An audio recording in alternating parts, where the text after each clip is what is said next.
Senco mutual ફંડના Umesh Mehta આપણી સાથે જોડાઈ ગયા છે. ઉમેશભાઈ, ઘણું સ્વાગત છે આપનું CNBC બજારમાં. અને અત્યારના જે માર્કેટનો ફેઝ છે થોડું વોલેટાઇલ છે અને મોર ઓર લેસ અત્યારના કોન્સોલિડેશન ચાલી રહ્યું છે. આપણે જૂન 4થી જે ચડતી જોઈ હતી અને અત્યારના હવે થોડુંક અત્યારના થાક ખાઈ રહ્યું છે એવું લાગે છે. પણ કયા એવા પરિબળો તમને લાગે છે કે માર્કેટનો મૂડ ચેન્જ કરી શકે છે આઈધર વેઝ? કારણ કે ઘણા બધા ઇવેન્ટ્સ છે, ગ્લોબલ ઇવેન્ટ્સ છે, ડોમેસ્ટિકલી આપણે ઓફકોર્સ બજેટની હવે રાહ જોઈ રહ્યા છે અને રિઝલ્ટ સિઝન પણ છે. કઈ રીતના તમે માર્કેટનો ટ્રેન્ડ જોઈ રહ્યા છો? માર્કેટ ઇલેક્શન પછી માર્કેટની તેજી ચાલુ હતી અને સેક્ટોરલ રોટેશન આપણે માર્કેટમાં જોયું. PSU બેંક્સ, પછી પ્રાઇવેટ સેક્ટર બેંકમાં તેજી આવી અને પછી ડિફેન્સ અને અમુક જે પૈસા શિફ્ટ થઈ રહ્યા છે એ હવે હમણાં કરન્ટલી FMCGમાં. એટલે આ પોસ્ટ ઇલેક્શન માર્કેટમાં સેક્ટોરલ રોટેશન થયું એ એક ઇન્ડિકેશન છે કે માર્કેટમાં હવે વેલ્યુએશન સારા છે અને એટલે મની એક સેક્ટરથી બીજા સેક્ટરમાં રોટેટ થઈ રહી છે. પણ હવે આ થયા પછી શું માર્કેટમાં એક લાગે છે કે એક કરેક્શન આવે એવું લાગે છે અને કદાચ પોસિબલ છે કે આજે આ કરેક્શનની શરૂઆત છે. પણ આ નોર્મલ બુલ માર્કેટમાં કરેક્શન એવા આવતા જ હોય છે. એટલે ઇન્વેસ્ટર આ જોઈને એમને ડરવું ના જોઈએ કે આ માર્કેટમાં મંદી શરૂ થઈ ગઈ. ના, આ કરેક્શન છે અને થોડું કરેક્શન આવે તો એકચ્યુઅલી માર્કેટ માટે સારું અને હેલ્ધી છે. તો જનરલી એક્સ્ટ્રીમ બુલ સારી બુલ માર્કેટમાં સેક્ટોરલ રોટેશન પછી થોડું કરેક્શન આવતા જોઈએ છે અને આ પ્રમાણે માર્કેટમાં અત્યારે સોફ્ટ લેન્ડિંગ થાય એવું લાગે છે. બજેટમાં ટ્રિગર આવશે, ઇમ્પોર્ટન્ટ છે. એટલે 10 દિવસ પછી જ્યારે બજેટ આવે પણ ત્યારબાદ વળી માર્કેટમાં પોસિબલ છે કે થોડું હજી સેક્ટોરલ રોટેશન થાય. પણ ઇવેન્ચ્યુઅલી અમને લાગે છે કે આ થોડું કરેક્શન લાંબુ ચાલવું જોઈએ અને ચાલે તો સારું છે, હેલ્ધી સાઇન છે માર્કેટ માટે. અને ત્યારબાદ જ્યારે ઇન્ટરેસ્ટ રેટ અને થોડો જ્યારે ઘટાડોની શક્યતા થાય એ જે માર્કેટ જે ચાલે તો પછી માર્કેટમાં જે સેક્ટર્સ નથી ચાલ્યા કે જે ક્વોલિટી સ્ટોક્સ છે તો એમાં સસ્ટેન મૂવ દેખાશે. એબ્સોલ્યુટલી, કારણ કે એક તરફું કોઈ દિવસ માર્કેટ ચાલતું નથી ને અત્યારના આપણે જે જોઈ રહ્યા છે કે જે રીતના માર્કેટ આપણે વચ્ચે જોતા હતા કે એવરી ડે આપણે ઓલ ટાઈમ હાઈઝ જોતા હતા, તો એક સસ્ટેનેબલ લેવલ્સ બી આવવા જરૂરી છે ને એટલા જ માટે આ કરેક્શન્સ પણ જરૂરી હોતા હોય છે. પણ કઈ રીતના ઉમેશભાઈ તમે જોઈ રહ્યા છો? તમે કહ્યું કે સેક્ટોરિયલ આપણે હવે ચેન્જ વિટનેસ કરી રહ્યા છે અને ઘણા બધા સેક્ટર્સ આપણે રોટેટ થતા અત્યારના જોઈ રહ્યા છે. એઝ ફોર એક્ઝામ્પલ આપણે FMCG જુઓ, IT હવે પરત ફરતું આપણને દેખાઈ રહ્યું છે. બીજા કયા એવા સેક્ટર્સમાં તમે રોટેશન જોઈ રહ્યા છો અને કઈ રીતના આપણે એ સેક્ટરને અપ્રોચ કરવો જોઈએ? હવે આમ રિફાઇનરી છે. જો ઇલેક્શનની પહેલા 8 થી 2-2.5 મહિના પહેલા રિફાઇનરીમાં સારા જેવા પૈસા આવ્યા અને પછી ત્યારબાદ રિફાઇનરીમાં એક લાંબુ કરેક્શન થયું, ત્યાંથી પૈસા નીકળ્યા. હવે પોસ્ટ લાઇકલી બજેટ પોસિબલ છે કે રિફાઇનરીમાં ફોર દેટ મેટર પાવરમાં બી આમ ઇન્ડિયામાં સેક્યુલર ડિમાન્ડ છે, પાવર શોર્ટેજ છે. તો ત્યાં બી સારી જેવી રેલી આવી અને છેલ્લા 2-2.5 મહિનાથી આમ જોઈએ તો પાવર સેક્ટર, ઓઇલ અને ગેસ ઇન પર્ટિક્યુલર માં એક સારું જેવું કરેક્શન ઇન્ક્લુડિંગ રિફાઇનરી. તો અહીંયા આ એક સેક્ટર જે છે ગોઈંગ ફોરવર્ડ ત્યાં પાછા પૈસા એલોકેટ થઈ શકે છે. FMCG સેક્ટર જે ઘણા ટાઈમથી સાઇડવેઝ હતું અને એમાં બી કરેક્શન અને કન્સોલિડેટ હતું. હવે વરસાદ ઓલ ઓવર ઇન્ડિયામાં થઈ રહ્યો છે તો પોસિબલ છે કે ત્યાં બી FMCG સેક્ટરમાં બી પૈસા એલોકેટ થાય, કેમ કે વેલ્યુએશન વાઇઝ બહુ અટ્રેક્ટિવ છે. અને જે સ્ટોક્સ અત્યારે જે ચાલી ગયા છે ઓલરેડી, પ્રોબેબલી ડિફેન્સ છે કે ઇન અ વે ઓટોમોબાઈલમાં બી સારી જેવી તેજી આવી છે. તો ત્યાં થોડું કરેક્શન અને થોડો ડાઉન ટાઈમ આવી શકે છે.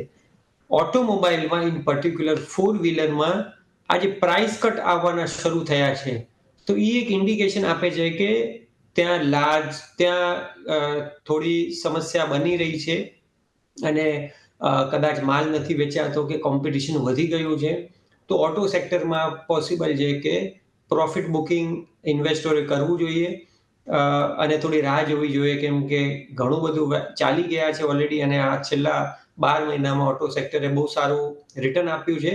અને ઓટો સેક્ટર એક સિક્લિકલ છે. એટલે જ્યારે હાઈ બેઝ બની જાય, જે ગયા વર્ષનું હાઈ બેઝ બની ગયું છે, તો આ વખતે કદાચ ઓટો સેક્ટર ડિસઅપોઇન્ટ કરે આવતા 3-4 ક્વાર્ટર, અને ઓટો સેક્ટર એક બાકી ઓવરઓલ આઈ થિંક આ બુલ માર્કેટમાં નોર્મલ કરેક્શન આવતા જ રહેશે, અને ઇન્વેસ્ટરે પોતાની પોઝિશન બનાવવી જોઈએ. તો ઓટોમાંથી કદાચ શિફ્ટ કરવું હોય તો ઇન્વેસ્ટર થોડું કરી શકે છે. જી, એ આપણે જોયો છે સિનારીઓ કે ઓટોમાં એક અત્યારે ઘણા બધા આપણે પ્રાઇસ કટ્સ આવતા જોઈ રહ્યા છીએ, પછી એ M&M હોય કે ટાટાની બે કાર્સમાં પણ તમે કઈ રીતના જોઈ રહ્યા છો ટુ વ્હીલર સ્પેસ? બિકોઝ જે રીતના FMCG સેક્ટરમાં આપણે જોઈ રહ્યા છીએ કે એક બાઉન્સ બેક જોઈ શકીએ છીએ, કારણ કે રૂરલ ડિમાન્ડ વધી છે અને એના લીધે એક આપણે જે બી બિઝનેસ અપડેટ્સ આવ્યા છે તો એમાં એક બાઉન્સ બેક જોઈ રહ્યા છે. પણ જો સારો વરસાદ થશે તો કદાચ આ ટુ વ્હીલર સ્પેસમાં પણ આપણે એક મૂવમેન્ટ જોઈ શકીએ છીએ. બિસાઇડ્સ જે ફોર વ્હીલરમાં તમે કહ્યું કે એક પ્રોફિટ બુક કરવો જોઈએ, પણ ટુ વ્હીલર સ્પેસ કેવી લાગે, ઓટો એન્સિલરી સ્પેસ કેવી લાગે? કારણ કે અહીંયા પણ એક રેવોલ્યુશન તો થઈ જ રહ્યું છે EV વ્હીકલ પર જવા માટે, ઓલ્ધો વી આર વેરી અર્લી, હજી ખબર નથી કે કઈ રીતના કામ ચાલશે. તો એવા કોઈ વર્ટિકલ્સ તમે આ સ્પેસમાં જોઈ રહ્યા છો જે તમને પસંદ પડશે?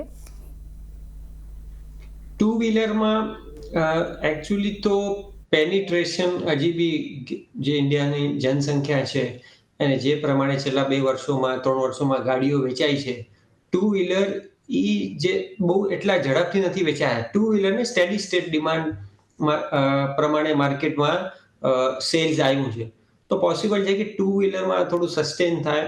અને ટુ વ્હીલરમાં EV છે કે આજે બજાજે CNG પેટ્રોલની જે બાઇક કાઢી, તો ત્યાં કન્ટિન્યુઅસ ઇનોવેશન છે અને પોસિબલ છે કે ટુ વ્હીલરમાં થોડું સસ્ટેન થાય. પણ ઇન જનરલ અમે જોયું છે કે જ્યારે માર્કેટમાં ઓટોમોબાઈલમાં ને two wheeler, four wheeler in particular, પણ ટુ વ્હીલરમાં બી પોસિબલ છે કે થોડુંક સાઇડવેઝ કરેક્શન આવી શકે છે. પણ પ્રોફિટ બુકિંગ કદાચ ફ્રોમ ઇન્વેસ્ટિંગ પર્સપેક્ટિવ ફોર વ્હીલરમાં શક્યતા વધારે છે કે પ્રોફિટ બુકિંગ કરે તો થોડા ભાવ 2-3 ક્વાર્ટરમાં થોડું નીચે દેખાય. પણ ટુ વ્હીલર એક નોર્મલ કન્સોલિડેશન ફેઝમાં એન્ટર થઈ રહ્યું છે. પણ એક્ટિવિટી ટુ વ્હીલરમાં બહુ છે.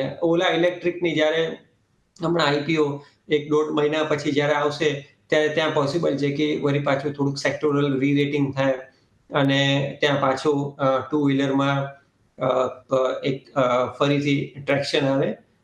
તો ટુ વ્હીલર સ્પેસમાં સાઇડવેઝ કન્સોલિડેશન ફેઝ દેખાય છે. Umeshbhai, IT as a sector તમને કેવું લાગે છે? કારણ કે હવે ફર્સ્ટ ક્વાર્ટરના નંબર્સ આવવાની શરૂઆત થશે અને TCSથી આપણે શરૂઆત કરીશું. કઈ રીતના તમે આ સેગમેન્ટને જોઈ રહ્યા છો? તમને લાગે છે કે the worst is over?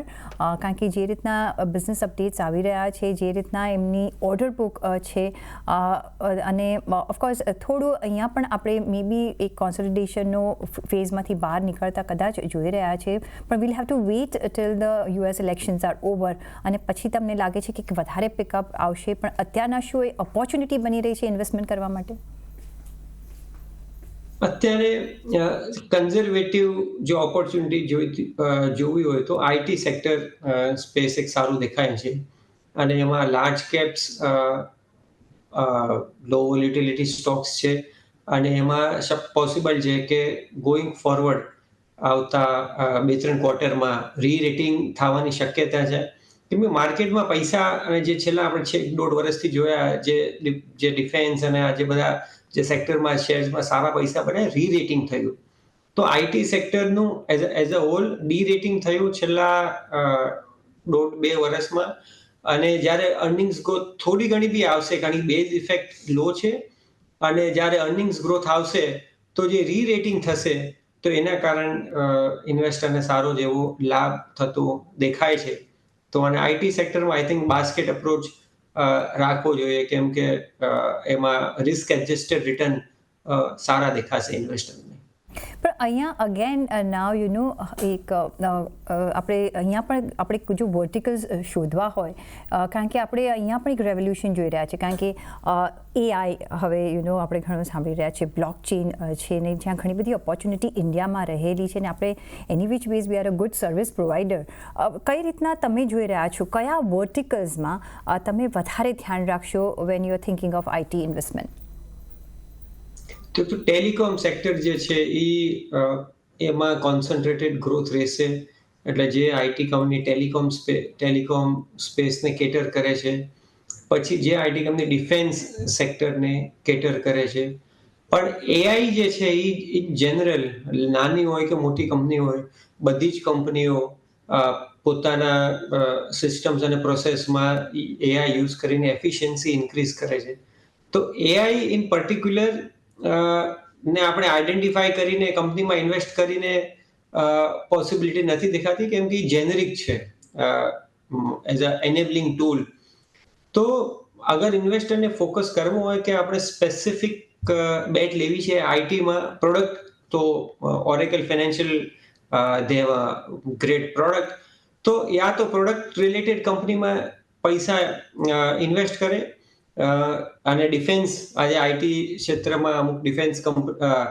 Defence contract અને ડિફેન્સ માટે જે ટેકનિકલ નોવા આપે છે ત્યાં એક ફોકસ છે ને ટેલિકોમ જે આઈટી કંપની ટેલિકોમ ઉપર ફોકસ કરે છે આ 3 અલગ વર્ટિકલ છે અને બીજી લાર્જ કેપ જે સ્ટડી TCS ઇન્ફોસિસ વગેરે જેવી કંપની HCL ટેક એ લાર્જ કેપ બકેટ છે જે ઓવરઓલ ઇન્વેસ્ટરના પોર્ટફોલિયોમાં જો 30% લાર્જ કેપ હોય અને બાકી 60-70% સ્મોલ અને મિડ કેપ આઈટી કંપની હોય સો ધેટ પોર્ટફોલિયો ઓલ્સો એક સારું જેવું રિસ્ક એડજસ્ટેડ રિટર્ન આપી શકે છે.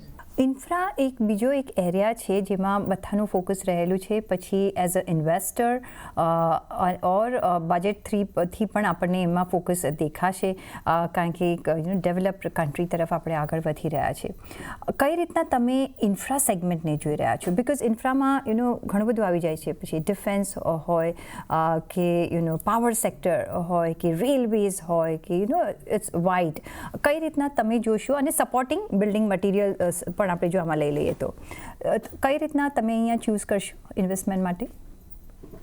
જો ઇન્ફ્રાસ્ટ્રક્ચરમાં એક તો પાવર એક સેક્યુલર એમાં ગ્રોથ આવવાની છે કેમ કે પાવર શોર્ટેજ બીકોઝ ઓફ આજે ક્લાઉડ કમ્પ્યુટિંગ એઆઈ એના કારણ ભારતમાં નહીં આખી દુનિયામાં પાવર શોર્ટેજ આવશે એટલે પાવર એક સેક્ટર સારો છે એમાં બી રિન્યુએબલ એનર્જીના 2 બકેટ છે વિન્ડ અને સોલાર તો ત્યાંથી પાવર જનરેશન ત્યાં કંપનીઓને ફાયદો થશે અને બીજી કોલ બી જો normal steady state call base power plant છે અને કદાચ ન્યુક્લિયર બેઝ પાવર પ્લાન્ટ છે ત્યાં બી આવશે અને એટલે પાવરમાં ઓવરઓલ સેક્ટરમાં બધી જગ્યા ટ્રાન્સમિશન લાઇન્સ છે તો ત્યાં બી 3-4 લિસ્ટેડ કંપનીઓ છે તો ટ્રાન્સમીટરો બી જોઈશે ટ્રાન્સફોર્મર બી જોઈશે તો overall I think power as a sector બહુ સારું કરશે in the entire infrastructure space.